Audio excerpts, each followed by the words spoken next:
അയ്യപ്പനെ സ്ത്രീ പ്രസവിച്ചതല്ലേ, പ്രസവിച്ചതാണെന്നാണല്ലോ ചരിത്രം, അല്ല ഛർദ്ദിച്ചതല്ലല്ലോ. പിന്നെ സ്ത്രീയെ നിരോധിക്കുന്നതിൽ എന്താ കാര്യം? ഇപ്പം ജി സുധാകരൻ കഴുത്തറത്ത് ഇറച്ചി കച്ചവടത്തിന് ഇറക്കാവുന്നവരല്ല, ഞങ്ങളൊക്കെ ഫൈറ്റേഴ്സാണ് എന്നാണ് അദ്ദേഹം പറയുന്നത്. ഫൈറ്ററാണെന്ന് അദ്ദേഹം പറയുന്നതിനകത്ത് കാര്യമുണ്ട്. പക്ഷെ അദ്ദേഹം ഇപ്പോൾ സ്വതന്ത്രമായി മത്സരിക്കുകയാണ്. ആ നിലയിലേക്ക് കാര്യങ്ങൾ വിടാൻ പാടില്ലായിരുന്നു എന്നാണ് എൻ്റെ അഭിപ്രായം. ചർച്ച ചെയ്ത് പരിഗണിക്കുക. പിന്നെ അതിന് പരിഹാരം ഉണ്ടാക്കേണ്ടത് സംസ്ഥാന നേതൃത്വം കൂടി ഇടപെട്ട് ചെയ്യേണ്ടതായിരുന്നു എന്നാണ് എൻ്റെ വിലയിരുത്തലാണ്. സജി ചെറിയാനെതിരെ ശക്തമായ വിമർശനം. അതൊന്നൊക്കെ പറഞ്ഞതെല്ലാം ശരി തന്നെയാണ്. അദ്ദേഹം അങ്ങനെ വിവാദം ഉണ്ടാക്കാൻ പാടില്ല. എൻ്റെ ഇഷ്ടം പോലെ കാര്യം ചെയ്യണം, എൻ്റെ തണ്ട കണ്ടതാണ് പറയാതിരിക്കണം. പ്രായമൊന്നും ഒരു പ്രശ്നമൊന്നുമല്ല. എനിക്കിപ്പോഴും നന്നായി, ഞാൻ സജീവമായി. ഹാർട്ടൊക്കെ നല്ല സുന്ദരൻ ഹാർട്ടാണ്, ഒരു കുഴപ്പമില്ല. ഞാൻ 2007 ആദ്യമായിട്ട് ഇവിടെ വരുന്നത് മണിയാശാൻ്റെ വീട്ടിൽ. 2026 ഒരു മാറ്റമല്ല വീടിന്, ഇപ്പോഴും അങ്ങനെ തന്നെ ഇരിക്കുന്നു. അതിനിടയിൽ താങ്കൾ MLA ആയി, മന്ത്രിയായി. ജീവിതത്തിൽ ഒരു മാറ്റവും സംഭവിക്കുന്നില്ലേ? അങ്ങനെ സംഭവിക്കേണ്ട കാര്യമില്ല. ഞാനല്ലേ ജനിച്ച് വളർന്നു, രാഷ്ട്രീയ പ്രവർത്തനം നടത്തി, പാർട്ടി ജില്ലാ സെക്രട്ടറിയായി, സംസ്ഥാന സെക്രട്ടേറിയറ്റ് മെമ്പറായി, സംസ്ഥാന കമ്മിറ്റി മെമ്പറായി, 10 വർഷമായിട്ട് ഇപ്പോൾ MLA ആണ്. അപ്പം ഞാൻ അന്നത്തെ ഞാൻ തന്നെ ഇന്നും. അതിപ്പം നാളെ ആണേലും മാറേണ്ട കാര്യമൊന്നുമില്ല. എനിക്ക് എൻ്റേതായ രീതിയുണ്ട്, ശൈലിയുണ്ട്. പിന്നെ എൻ്റെ പാർട്ടിയുടേതായ നയമുണ്ട്. ആ പാർട്ടിയുടെ നയത്തിനനുസരിച്ച് പ്രവർത്തിക്കാനുള്ള ബാധ്യത പാർട്ടിയെ പ്രവർത്തിക്കുന്നവർക്കുണ്ട്. ഞാനത് ഇന്നേ വരെ പാലിച്ചിട്ടുണ്ട്, നാളെയും പാലിക്കണമെന്ന് തന്നെയാണ് എൻ്റെ താല്പര്യമുള്ളത്. എന്നാലും മിനിമം ഈ വീടൊന്ന് പുതുക്കി. അതൊന്നുമില്ല. ഇത് പുതിയതായി വെച്ചൊരു വീടാണ്. എൻ്റെ വീട് അതാണ്. അതെ, ഞാൻ പറഞ്ഞ ആ വീടൊന്നും പുതുക്കിയിട്ടില്ല. ഇല്ലില്ല. ഞങ്ങളിന്ന് വരുമ്പോഴും അങ്ങ് ആ വീട്ടിൽ കിടന്നുറങ്ങുന്നു. അതതിൻ്റെ കാര്യമുള്ളൂ, അത് മതി. അതിനകത്ത് തന്നെ കഴിഞ്ഞു കൂടി ജീവിതാന്ത്യം പോകണം എന്നാണ് എൻ്റെ ആഗ്രഹം. ഇത് മകളും ഒക്കെ വെച്ച വീടാണ്. ഇപ്പം ജീവിക്കുന്നവർ ജീവിച്ചങ്ങ് പോവുക. പൊതുപ്രവർത്തനം നടത്താൻ പാർട്ടി പറയുന്നിടത്തോളം നാളും പ്രവർത്തനം നടത്തുക. MLA ആകാൻ പറഞ്ഞു, MLA ആയി. മന്ത്രിയാകാൻ പറഞ്ഞു, മന്ത്രിയായി. ഇനി എന്ത് പ്രവർത്തനം നടത്തണമെന്ന് ഭാവി പറഞ്ഞാൽ അതൊക്കെ അനുസരിക്കും. അത്രയേ ഉള്ളൂ. അങ്ങ് മന്ത്രിയായിരുന്നൊരു കാലം 2016 to 2021 ശരിക്കും വലിയ ഒരുപാട് പ്രതിസന്ധികളെ തരണം ചെയ്തു. ഒന്ന് കോവിഡ്, ഒന്ന് പ്രളയം. ശരിക്കും ആ ഒരു കാലയളവ് ഓർക്കുന്നുണ്ടോ? കാരണം അന്നൊരു ആ ഒരു കാലയളവ് കോവിഡ്, അതിനെ തുടർന്നുള്ള പ്രശ്നം, പ്രളയം, അതേ തുടർന്നുള്ള വിഷയം, ഇതെല്ലാം ഉണ്ടായിരുന്നു. കേരളത്തിലെ വൈദ്യുതി സ്ഥാപനം മുഴുവൻ വലിയ പ്രതിസന്ധിയിലായി. പക്ഷേ ഏതാനും ദിവസത്തിനുള്ളിൽ അതെല്ലാം ശരിയാക്കി. വൈദ്യുതി ബോർഡിലെ ജീവനക്കാരും ബോർഡും അക്കാര്യത്തിൽ ഗവൺമെൻറ് എന്നോടൊപ്പം ശക്തമായി നിന്നു. ഞാൻ മന്ത്രി എന്ന നിലയിൽ ജില്ലയിൽ സജീവമായി നിന്ന് എല്ലാ ജില്ലയിലും പോയി പ്രവർത്തനം സംഘടിപ്പിച്ചു. എല്ലാ പദ്ധതി പ്രദേശങ്ങളിലും പോയി. അതൊരു സുവർണകാലമായിരുന്നു. ആ കാലത്താണ് സമ്പൂർണ്ണ വൈദ്യുതീകരണം കേരളത്തിൽ പ്രഖ്യാപിച്ചത്. 2018 ഒരു വെല്ലുവിളിയുടെ കാലമായിരുന്നു പ്രളയം. പക്ഷെ അങ്ങ് തന്നെ പഴി കേട്ടു, ഒരുപാട് മുന്നറിയിപ്പില്ലാതെ ഡാം തുറന്നു വിട്ടു എന്നൊക്കെ പറഞ്ഞിട്ട്. മണിയാശാൻ തന്നെയാണ് ഡാം തുറന്നു വിട്ടതെന്ന് പറഞ്ഞ് പ്രതിപക്ഷം ആരോപിച്ചു. വാസ്തവത്തിൽ അന്ന് എന്തെങ്കിലും ഒരു ഡാം മാനേജ്മെന്റിൽ ഒരു പിഴവ് സംഭവിച്ചിരുന്നു? അതൊന്നും ഞാനങ്ങനെയൊന്നും വിലയിരുത്തിയിട്ടില്ല. ഡാമൊക്കെ വെള്ളം കൂടുതലായെന്ന് തുറന്നു വിടുക സ്വാഭാവികമാണ്. അതവിടെ കണക്കുണ്ട്. എത്ര അടി വെള്ളമാകാം, എത്രയായിരം അടി വെള്ളമാകാം, ഓരോ ഡാമിനും കണക്കുണ്ട്. ആ കണക്ക് കവിഞ്ഞ് കൂടുതൽ വെള്ളം വരികയും കാലാവസ്ഥ മോശവുമാകും, പ്രകൃതിക്ഷോഭവുമാണ്, മഴയാണെങ്കിൽ സ്വാഭാവികം തുറന്നു വിടും. അത് ഓരോ ഘട്ടത്തിലും സ്വീകരിക്കുന്ന കാര്യമാണ്. അന്നും ആ ഘട്ടത്തിൽ എടുത്ത ശരിയായ തീരുമാനം തന്നെയാണ്. അന്ന് ഇങ്ങനെ ഒരു വലിയൊരു പ്രളയം ഉണ്ടാവുമെന്ന് പ്രതീക്ഷിച്ചിരുന്നോ? പ്രതീക്ഷിച്ചിരുന്നില്ല. അപ്രതീക്ഷിതമായിട്ടാണ് അങ്ങനെ വന്നത്. ഈ ഡാം തുറന്നു വിട്ട് കഴിഞ്ഞാൽ ഇത്രയധികം ഇമ്പാക്റ്റ് ഉണ്ടാവുമെന്ന് നമുക്ക് പ്രതീക്ഷിച്ചു. ഡാം തുറന്നു വിട്ടതുകൊണ്ടൊന്നും ഇമ്പാക്റ്റ് ഉണ്ടായില്ല. അതൊക്കെ ചുമ്മാ നിങ്ങളുടെ സൃഷ്ടിയ. എനിക്കറിയില്ല. ഡാം തുറന്നു വിട്ടില്ലാതാണ് അന്ന് ഇമ്പാക്റ്റ് ഉണ്ടാവുന്നത്. പ്രതിസന്ധി ഉണ്ടായിരുന്നു. ഡാമൊക്കെ നിറഞ്ഞ് കവിഞ്ഞു പോയിരുന്നു. ഡാമൊക്കെ തുറന്നു വിടേണ്ട സമയത്ത് തന്നെ കൃത്യതയോടുകൂടി ഗവൺമെൻറ് തീരുമാനിച്ച്, ബോർഡും തീരുമാനിച്ച്, കൃത്യതയോടുകൂടി പഠിച്ചിട്ട്, ശാസ്ത്രീയമായി പഠിച്ചിട്ടാണ് എല്ലാ കാര്യവും ചെയ്തത്. അത് തികച്ചും ശരി തന്നെയാണെന്നാണ് എൻ്റെ ഇപ്പോഴത്തെ നിഗമനമാണ്. അന്ന് പക്ഷെ പ്രായം ഒരു ഘടകമാണോ ഇതിൽ? പ്രായമൊന്നും ഒരു പ്രശ്നമൊന്നുമല്ല. എനിക്കിപ്പോഴും നന്നായി, ഞാൻ സജീവമായി. ഇപ്പോഴും സജീവമാണോ? ഹാർട്ടൊക്കെ നല്ല സുന്ദരൻ ഹാർട്ടാണ്, ഒരു കുഴപ്പമില്ല. അങ്ങനെ ലിച്ചർ ഷുഗറിൻ്റെ പ്രശ്നമുണ്ട്, അതൊന്നും ഒരു വലിയ വിഷയമല്ല, അതൊക്കെ എല്ലാവർക്കും ഉള്ളതല്ലേ. ഇപ്പോൾ ഈ ഉടുമ്പൻചോല കയറി കഴിഞ്ഞാൽ ഒരുപാട് മാറ്റങ്ങൾ കാണാൻ പറ്റും. ഒന്ന് നല്ല റോഡുകളാണ് പ്രധാനം. അതൊക്കെ കൊണ്ടുവരാൻ ഞാൻ എൻ്റേതായ എല്ലാ ഇടപെടലും എല്ലാ പങ്കും വഹിച്ചിട്ടുണ്ട്. ചെയ്യാൻ പറ്റുന്ന മുഴുവൻ കാര്യവും ഈ കല്ലുകളിൽ ബാലൻസ് വെക്കാതെ ചെയ്തിട്ടുണ്ടെന്നാണ് എനിക്ക് തികഞ്ഞ സംതൃപ്തിയാണ് കാര്യത്തിലുള്ളത്. 2007 വരുമ്പോൾ അന്ന് ഈ മൂന്നാർ ദൗത്യം കൊടുമ്പിരി കൊണ്ടിരിക്കുന്നു. താങ്കളടക്കം VSന്റെ നിലപാടുകളെ തള്ളി പറയുന്നു. പക്ഷെ ഞാനിപ്പോഴും വരുമ്പോഴും അന്ന് VSന്റെ ഒരു ചിത്രം ആ പഴയ വീടിനകത്തുണ്ടായിരുന്നു. അതിപ്പോഴും ഉണ്ട്. അത് VS ഈ പാർട്ടിക്ക് ഒരുപാട് സംഭാവന ചെയ്ത ആളല്ലേ. VS എടുത്ത അന്നത്തെ അവിടുത്തെ നിലപാടിനോട് വിയോജിപ്പുണ്ട്, അത് പറയുകയും ചെയ്തു, അത് തിരുത്തുകയും ചെയ്തു ഗവൺമെൻറ്. അപ്പം തിരുത്തിയെന്ന് പറയുമ്പോൾ നമ്മൾ പറഞ്ഞത് ശരിയാണെന്നല്ലേ. അന്ന് ആ നിലപാട് ഞാൻ എടുത്തില്ല, പ്രസ്ഥാനം പുറകോട്ട് പോകുമായിരുന്നു. അതിലൊക്കെ എനിക്ക് എൻ്റെ സംതൃപ്തിയാണ്. VSന്റേത് തെറ്റായ നിലപാടായിരുന്നു അന്നത്തെ. അന്ന് സ്വീകരിച്ച നിലപാടിനകത്ത് തെറ്റ് ഉണ്ട്. കുറേയധികം കാര്യങ്ങൾ ശരിയായ നിലപാടെടുത്തു, ഇടയ്ക്ക് കുറച്ച് തെറ്റും പറ്റി, അതാണ് പറ്റിയത്. അത് സ്വാഭാവികമാണ്. അന്ന് ഏറ്റവും കൂടുതൽ അടുപ്പമുണ്ടായിരുന്നു, പിന്നീട് അകന്നു. പിന്നീട് എപ്പോഴും VSമായിട്ട് അടുത്തു. പിന്നെ എന്നും ഞങ്ങളുടെ പാർട്ടിയുടെ നേതാവല്ലേ അദ്ദേഹം. കേരളത്തിൽ ഈ പാർട്ടി സ്ഥാപിക്കുന്നതിൽ വലിയ നല്ല പങ്ക് വഹിച്ച ആളാണ്. പക്ഷെ ബഹുമാനവും സ്നേഹവും ഉള്ളപ്പോൾ തന്നെ അദ്ദേഹം മുഖ്യമന്ത്രി എന്ന നിലയിലിരുന്ന് എടുത്ത ചില നിലപാടുകളോട് യോജിപ്പില്ലായിരുന്നു, അതിൽ എതിർത്തിട്ടുമുണ്ട്. അത് ഇനിയാണേലും ആരോടാണേലും അങ്ങനെ എൻ്റെ നിലപാട്. VSനെയും പിണറായിയെയും കമ്പയർ ചെയ്യുമ്പോഴുള്ള പ്രത്യേകതകൾ എന്തൊക്കെയാണ്? രണ്ടുപേരുമായിട്ട് അടുത്ത് നിന്ന നേതാവാണ് താങ്കൾ. അതെ, രണ്ടുപേരും നല്ല സംഘാടകന്മാരാണ്, സ്നേഹസമ്പന്നരാണ്. VSും അതെ, പിണറായി വിജയനും അതെ. താങ്കളുടെ മന്ത്രിയായിരുന്ന കാലങ്ങളിൽ പ്രധാനപ്പെട്ട ഒന്നായിരുന്നു ശബരിമല സ്ത്രീ പ്രവേശനം. അന്ന് അതിൽ ശക്തമായ നിലപാട്. പക്ഷെ ആ തീരുമാനത്തിൽ നിന്നിപ്പോൾ സർക്കാർ പിന്നോക്കം പോകുന്നു. ഞാനൊന്നും സ്ത്രീകൾ പ്രവേശിക്കുന്നതിന് ഞാനിതിലൊന്നും പറഞ്ഞിട്ടില്ല. പറഞ്ഞു മനസ്സിലായി. ശബരിമല അയ്യപ്പന് സ്ത്രീകളെ കണ്ടുകൂടുന്നൊന്നും എനിക്ക് വലിയ അഭിപ്രായമില്ല. ചുമ്മാ ഓരോരോ വിശ്വാസം അടിച്ചേൽപ്പിച്ച് പറയുന്ന. ഞാൻ ചോദിക്കട്ടെ, സ്ത്രീ ഇല്ലാതെ ജന്മമുണ്ടോ? അയ്യപ്പൻ പോലും ജനിച്ചത് സ്ത്രീയുടെ പറ്റത്താണെന്നാണ് വെപ്പം, അല്ലാതെ ഛർദ്ദിച്ചുണ്ടായതല്ലല്ലോ. അപ്പോൾ സ്ത്രീ പുരുഷൻ സാമൂഹ്യ ജീവിതത്തിൻ്റെ ഭാഗമാണ്, അത് നിഷേധമല്ല. ചുമ്മാ പുരാണത്തിൽ പല വെട്ടിത്തൊഴുതി വെച്ചിട്ടുണ്ട്, അതൊന്നും ഞാൻ അംഗീകരിക്കുന്നില്ല. സ്ത്രീ പ്രസവിച്ച് സ്ത്രീയും പുരുഷനും തമ്മിൽ ബന്ധപ്പെട്ട് ഗർഭം ധരിച്ച് പ്രസവിച്ച് അങ്ങനെ ഉണ്ടാവുമെന്നാണ് ഞാൻ ധരിക്കുന്നത്. പിന്നെ എന്തുകൊണ്ടാണ് സർക്കാരും CPM ആ നിലപാടിൽ നിന്ന് മാറുന്നത്? ഇപ്പൊ സ്ത്രീ പ്രവേശനത്തിനെതിരായ റിപ്പോർട്ട് കൊടുക്കാനായിട്ട് പോകുന്നത് ഒരു ഭയം കൊണ്ടാണോ അതോ? അറിയത്തില്ല, അത് സംബന്ധിച്ച് എന്താ തീരുമാനിച്ചതെന്ന് അറിയില്ല. അങ്ങനെ ഒരു എൻ്റെ വ്യക്തിപരമായ അഭിപ്രായം, പ്രസവിക്കാതെ ആരെയും ഭൂമിയിൽ ജനിക്കും ഇല്ലല്ലോ. സാമാന്യ തത്വം പറ. അങ്ങനെയാണെങ്കിൽ പിന്നെ സ്ത്രീയെ നിരോധിക്കേണ്ട കാര്യമുണ്ട്. ഈ ആചാരങ്ങളെന്ന് പിന്നെ പറയുന്നത് ആചാരമൊക്കെ പണ്ട് അടിച്ചേൽപ്പിച്ച എല്ലാം പണ്ട് പലരും പറഞ്ഞ ആചാരം എല്ലാം അങ്ങയുടെ നിലപാട്. പണ്ടത്തെ പഴയ ആചാരമുണ്ട്. ആ ആചാരം എല്ലാം ഇന്നും ആരെങ്കിലും അംഗീകരിക്കുന്നുണ്ടോ? ഒന്നുമില്ല. കാലത്തിനനുസരിച്ച് ആചാരങ്ങളിലും മാറ്റം വരും. അയ്യപ്പനെ സ്ത്രീ പ്രസവിച്ചതല്ലേ, പ്രസവിച്ചതാണെന്നാണല്ലോ ചരിത്രം, അല്ല ഛർദ്ദിച്ചതല്ലല്ലോ.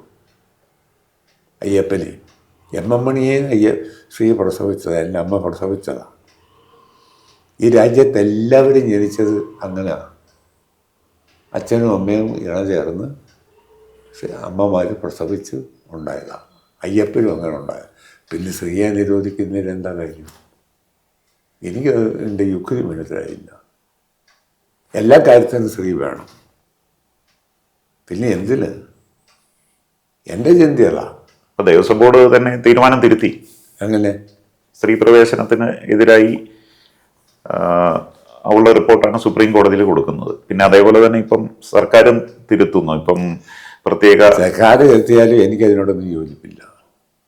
അയ്യപ്പനെയും സ്ത്രീ പ്രസവിച്ചതാണ്, എന്നാൽ ഇപ്പോൾ പന്തളത്ത് രാജാവിൻ്റെ ഭാര്യ പ്രസവിച്ചെന്നും അതല്ല പിന്നെ കാട്ടിൽ നിന്നുണ്ടായെന്നും എന്തായാലും പ്രസവിക്കാതുണ്ടാവില്ലല്ലോ. സ്ത്രീകളെ പ്രവേശിപ്പിക്കുന്നതിൽ എനിക്ക് എതിരൊന്നുമില്ല. ഒന്ന്, ഞാൻ നിരീശ്വരവാദിയാണ്, ഈശ്വരവിശ്വാസിയല്ല, തമാശല്ല, ഒരു ദൈവത്തിലും വിശ്വസിക്കുന്നില്ല. പിന്നെ എന്താണെന്നാൽ എനിക്കെന്താ?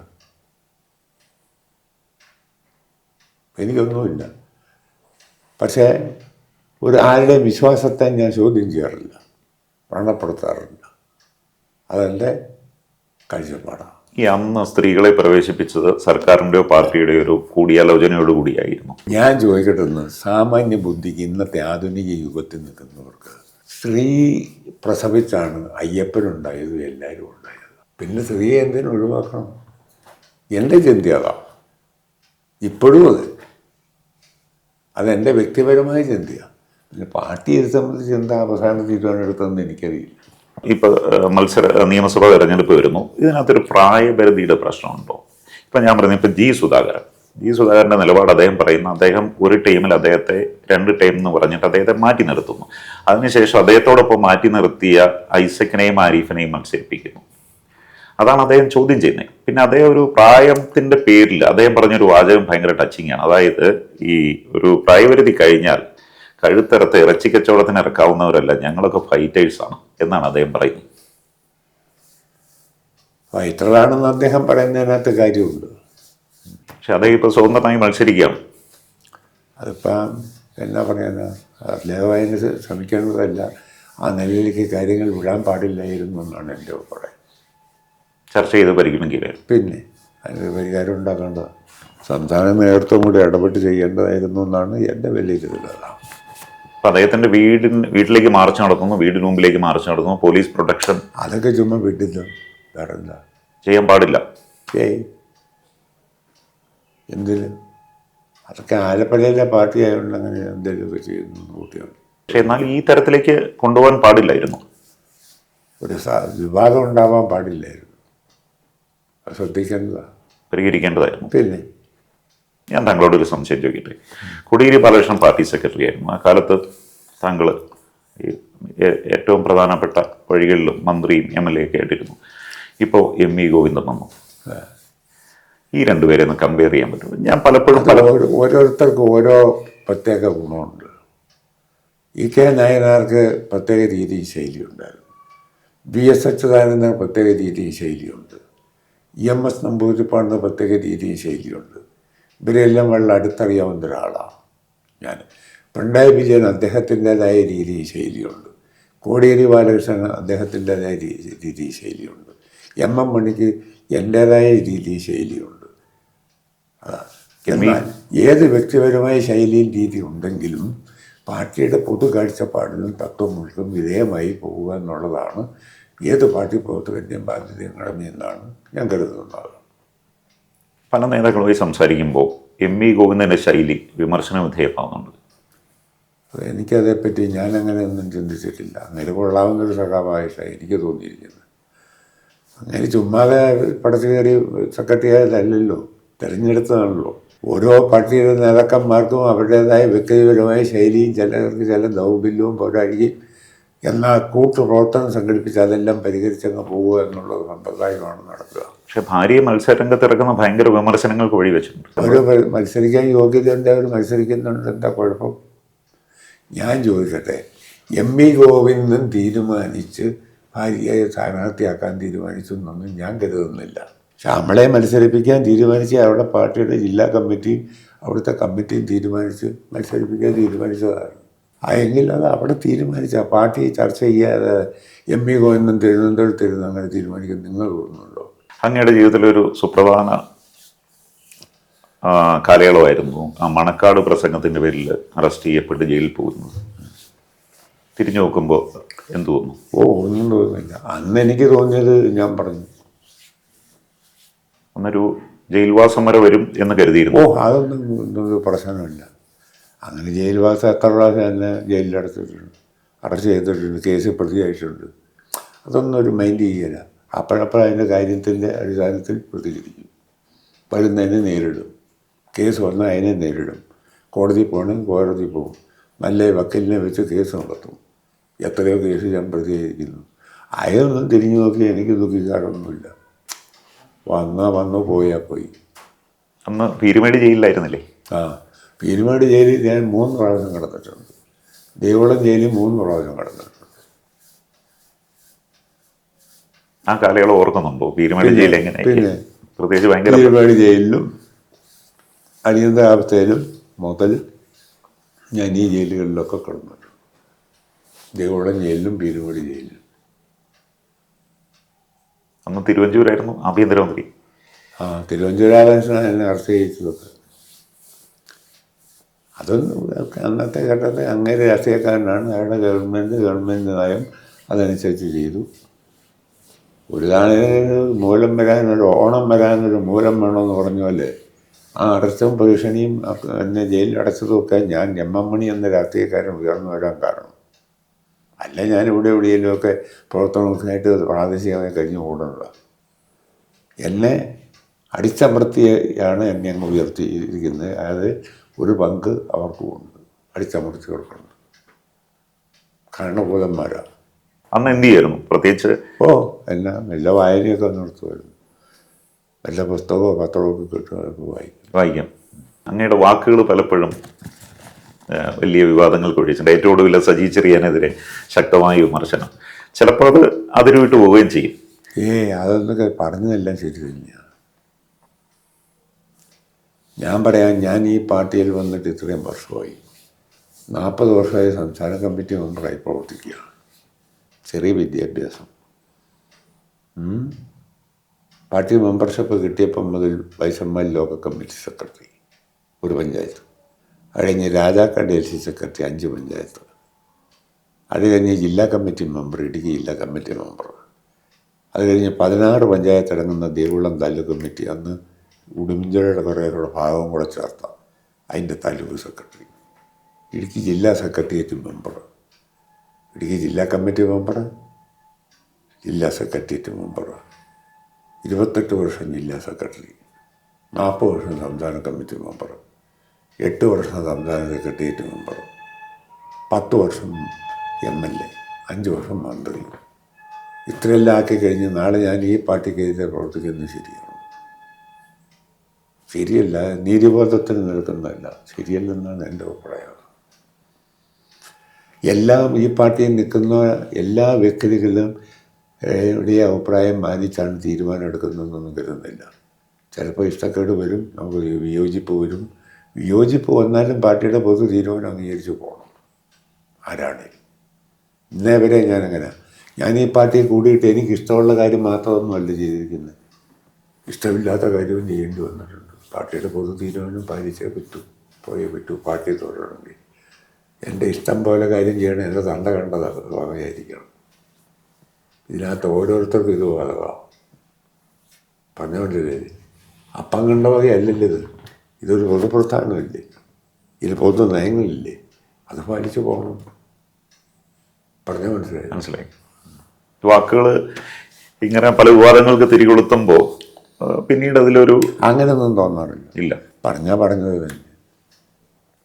ചിലപ്പോൾ അതൊരു വരുമ്പൊക്കെ ഇന്ന് വിട്ടുപോകും എന്ന് തോന്നിയിട്ടുണ്ടോ? ഇല്ല, അങ്ങനെ തോന്നാറില്ല. പിന്നെ പലരും വിളിക്കാറുണ്ടോ ഇങ്ങനെ ഒരു വലിയ വിവാദങ്ങൾക്ക് തിരികൊളുത്തതിന് ശേഷം? ഇപ്പൊ സജി ചെറിയാൻ വിളിച്ചിട്ടുണ്ടോ ഇന്നലെ അദ്ദേഹത്തെ വിമർശനം ശക്തമായി ഉന്നയിച്ചതിന് ശേഷം? എന്നെ വിളിച്ചു. അദ്ദേഹം അങ്ങനെ വിവാദം ഉണ്ടാക്കാൻ പാടില്ലായിരുന്നു. പാർട്ടിയുടെ പൊതുനയങ്ങൾക്ക് നിൽക്കേണ്ടതാണ്. ഞാൻ നാളെ എനിക്കിഷ്ടമുള്ളത് തന്നെ ചെയ്യാൻ ഈ പാർട്ടിക്കകത്ത് പറ്റില്ല. നമുക്കിഷ്ടമുള്ളതും ഇല്ലാത്തതുമായ കാര്യങ്ങളൊക്കെ ചെയ്യേണ്ടി വരും പാർട്ടിയായിട്ട് പോകണമെങ്കിൽ.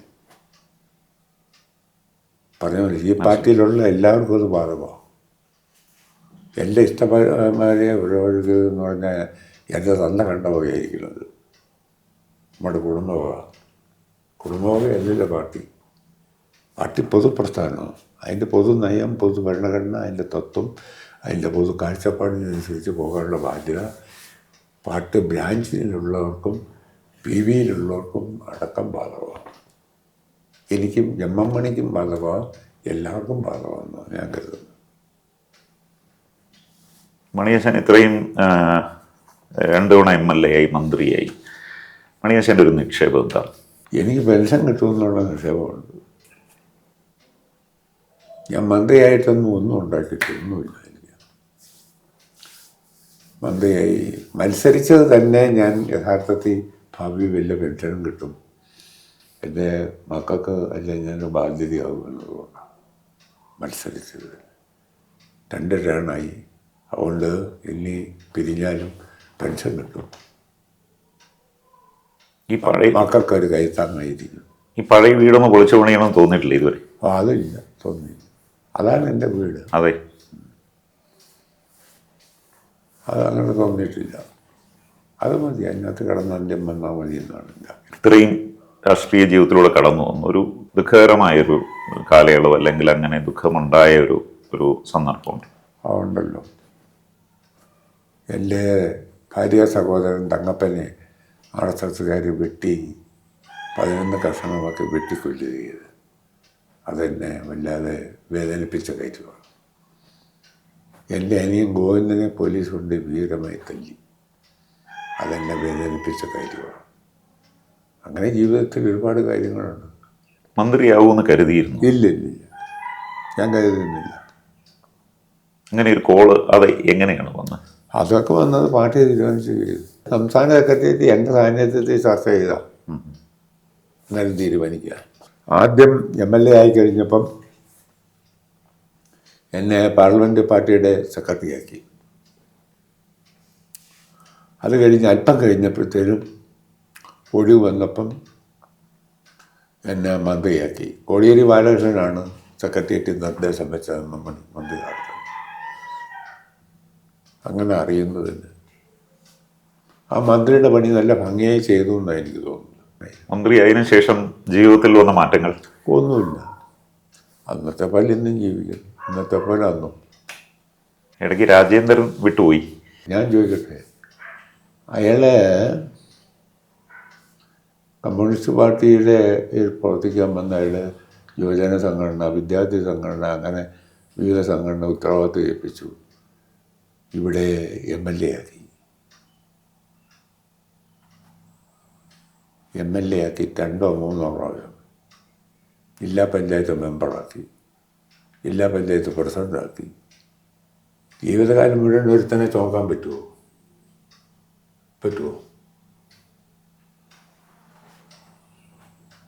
അപ്പം പിന്നെ അയാൾ മാറി നിൽക്കണ്ടേ? മാറി വേറൊരാളെ ചിന്തിക്കുമ്പം അയാളെ ജയിപ്പിക്കാൻ നിൽക്കണ്ടേ? അത് ഇവിടുത്തെ ഒരു പ്രശ്നമാണ്. ഈ റിസർവേഷൻ നിൽക്കുന്നിടത്തോളം കാലം ദൈവങ്ങളും നേരിടുന്ന വിഷയമായിരുന്നു. പണ്ട് വരദനെ എണ്ണി ജയിപ്പിച്ചത് അവസാനം 146 വോട്ടിനാണ് ജയിച്ചത് ഏറ്റവും ലാസ്റ്റ്. അന്ന് എന്നെ പാർട്ടി അവർ പഠിച്ചു വരദനോട് സംസാരിക്കുക, മാറി നിൽക്കണോ. വരദനോട് ഞാൻ സംസാരിച്ചപ്പം വരദൻ എന്നോട് പറഞ്ഞത് എന്താണെന്ന്, ഇത്തവണയും കൂടെ പരിഗണിച്ചെന്നാൽ ഞാൻ മന്ത്രിയാകാൻ സാധ്യതയുണ്ടെന്നാണ്. മന്ത്രിയെ തീരുമാനിക്കുന്ന കമ്മിറ്റിയിലാണ് ഞാൻ. അന്നേരം ഞാൻ തീരുമാനിച്ചു വേണ്ട കാര്യം പോക്കായല്ലോ അത് പറഞ്ഞു, മനസ്സിലായി. അങ്ങനെ എന്തെല്ലാം വിഡിതുക. വരദൻ്റെ കാര്യം അങ്ങനെ, രാജേന്ദ്രൻ്റെ കാര്യം, രാജേന്ദ്രനെ ജില്ലാ പഞ്ചായത്ത് പ്രസിഡന്റും MLA എല്ലാം ആക്കിയതല്ലേ. പിന്നെ ജീവിതകാലം മുഴുവൻ ചോക്കാൻ പറ്റുമോ? അതെങ്ങനെയാ? ആക്കാൻ പറ്റില്ല. ഇപ്പോൾ രാജായ ജീവിതകാലം മുഴുവൻ നോക്കാൻ പറ്റുമോ? അങ്ങനെ പാർട്ടിക്ക് പറ്റില്ലല്ലോ. കോടിയേരി പാർട്ടി സെക്രട്ടറി ആയിരുന്ന കാലയളവ് പാർട്ടിയുടെ ഒരു സുവർണ്ണ കാലയളവായിരുന്നു. കോടിയേരിയുടെ ഒരു വേർപാട്, ഒരു വാക്കും ഒരു നഷ്ടമായി പോയിട്ടുണ്ട്. ഏത് പ്രശ്നത്തെയും ചിരിച്ചുകൊണ്ട് നേരിടുന്ന നല്ല നേതാവായിരുന്നു. മുഖത്തൊരു മാറ്റവും ഇല്ലാതെ ചിരിച്ചുകൊണ്ട് നേരിടുന്ന നേതാവ്. എനിക്ക് അദ്ദേഹത്തോട് വലിയ ആദരവും ബഹുമാനമുള്ള. അദ്ദേഹം സെക്രട്ടറി ആയിരുന്നപ്പോഴല്ലേ എന്നെ മന്ത്രിയാക്കിയത്. അദ്ദേഹത്തിൻ്റെ വേർപാട് പാർട്ടിക്ക് വലിയ നഷ്ടം വന്നിട്ടുണ്ട്. ആ ഒരു വിടവ് ഇപ്പോഴും അതുകൊണ്ടല്ലോ. അവസാനം ഒരു ചോദ്യം കൂടെ അവസാനിപ്പിക്കുക. അതായത് ഈ തെരഞ്ഞെടുപ്പിൽ ഇടതുമുന്നണിയുടെ ഒരു അവസ്ഥ എന്തായിരിക്കും? ഈ തെരഞ്ഞെടുപ്പ് ഇടതുപക്ഷ ജനാധിപത്യ മുന്നണി വീണ്ടും അധികാരത്തിൽ വരുമെന്നാണ് എൻ്റെ നിഗമനം. കോൺഗ്രസ് ദുർബലപ്പെട്ടല്ലോ. ഐക്യ ജനാധിപത്യ മുന്നണി എന്ന് പറയുന്നത് ചുമ്മാ മുന്നണി എന്ന് പറച്ചിലേ ഉള്ളൂ. കോൺഗ്രസിനെ കഴിഞ്ഞും ഇപ്പം ശക്തിയിൽ അതിനകത്ത് പിന്നെ ലീഗ് ഇപ്പോൾ കേരളം മുഴുവൻ ജയിക്കത്തില്ലല്ലോ. എങ്ങനെയാണേലും വീണ്ടും ഇടതുപക്ഷ ജനാധിപത്യ മുന്നണി അധികാരത്തിൽ വരാനുള്ള എല്ലാ സാധ്യതയുള്ളത്. ഒരു ഭരണ തുടർച്ച LDFന് കിട്ടും എന്ന് തന്നെയാണ് ഞാൻ പ്രതീക്ഷിക്കുന്നത്. എല്ലാ ആശംസകളും നേരുന്നു.